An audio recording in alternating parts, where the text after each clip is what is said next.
How's it going, guys? I'm Mike Dwyer from the Bunker Recordings and BetterMixes.com, and today I want to show you how I do parallel compression on my drum bus.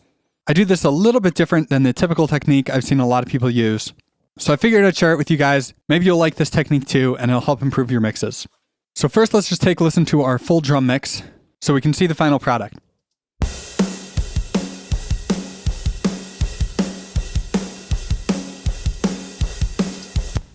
So first off, you can see here I have all of my drum mics going to my drum bus, which shows up right here.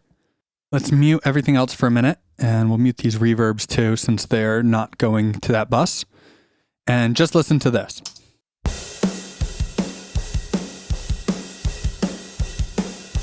So that sounds pretty good. Let's see what we're doing compression-wise here. So here I'm using the Slate FG Gray from the Virtual Bus Compressor Pack. This is basically like an SSL bus style compressor. You can see we have a fairly slow attack, fast release. Let's see what we're actually doing here. So just doing a tiny bit. Looked like we're averaging like 2 decibels of compression there. Let's just bypass that.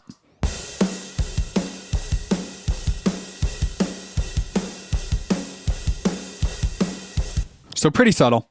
It's adding a little bit of extra punch, but it's not really doing a whole lot. So what I've seen a lot of people do is they'll just make a duplicate of this drum bus and compress the heck out of it and then mix that in. Now I have that right here just to show you what this would sound like. So like I said, this is a duplicate of this. All these drum tracks are all being sent here. Here we're using the plus 10 dB compressor by Boz Digital. I've really been digging this one lately on drums. It's super, super aggressive. But let's hear that by itself.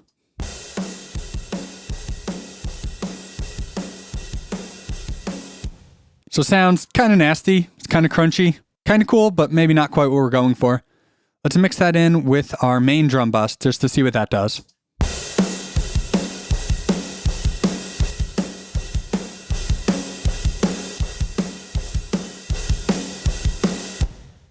So it's definitely adding a lot of excitement, which is what I'm looking for in my parallel drum bus. But with all the cymbals in there, it's also making it really kind of harsh and washy and a little bit unpleasant to listen to. So let's see what we're doing to fix that problem. So here I have a track called Crush, and that's just what I call my parallel drum compression bus. But you can see it has its own input here. It's not just a duplicate of the main drum bus. And the key here is that I'm not sending everything to it. If we go over here and look at our sends, you can see I'm sending my kick mics, my snares, my toms, but no overheads and no room mics. And beyond that, my kick mics I'm sending at -5 decibels. My toms I'm sending -7 decibels. And then my snare I'm sending 0. So the same amount I'm sending to my main drum bus. So if we listen to just our crush bus and bypass our compression, and let's turn that up for a minute.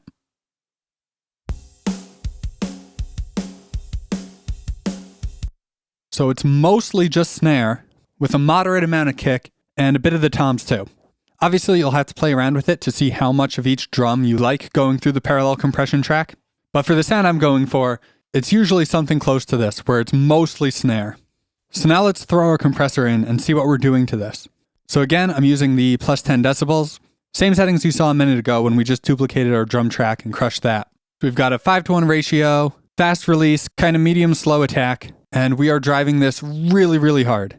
By the way, a ton of compressors work really well in this spot, and it's a really fun place to experiment with different compressors. This is just one that I've been digging lately. So let's hear that.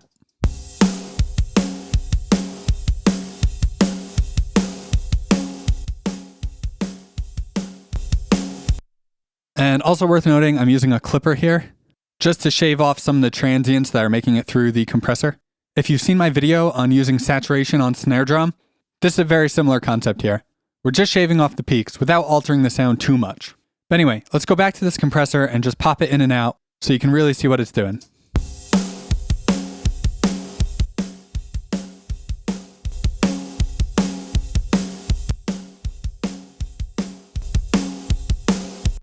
So yeah, super compressed. You can see we're doing like 16 to 20 decibels of gain reduction.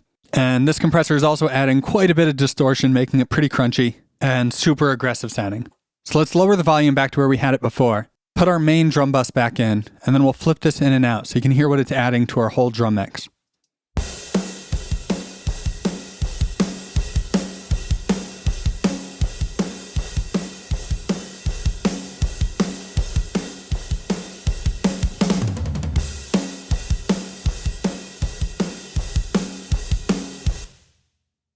So obviously the kick and the snare are getting quite a bit louder, but all that compression is also adding a ton of excitement and energy to the track. But since the cymbals aren't being sent there, we're not getting that harsh washy sound that we were getting when we just duplicated our main drum bus. So one more time, let's flip back and forth between these two drum buses so we can compare my crush bus here, where only the shells are being sent to the compression, versus the typical parallel compression where everything's being sent there.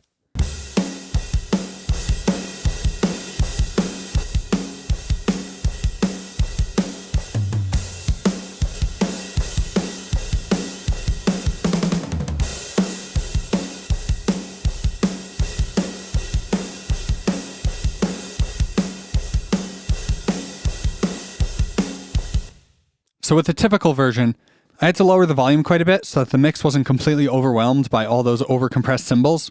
And at that point, we're really losing the impact of the compression on the kick and snare.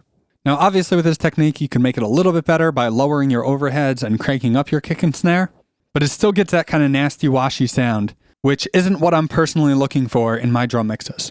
So if you've never tried this version of parallel compression on your drum bus before, give it a shot in your next mix, and let me know in the comments down below how it worked out for you.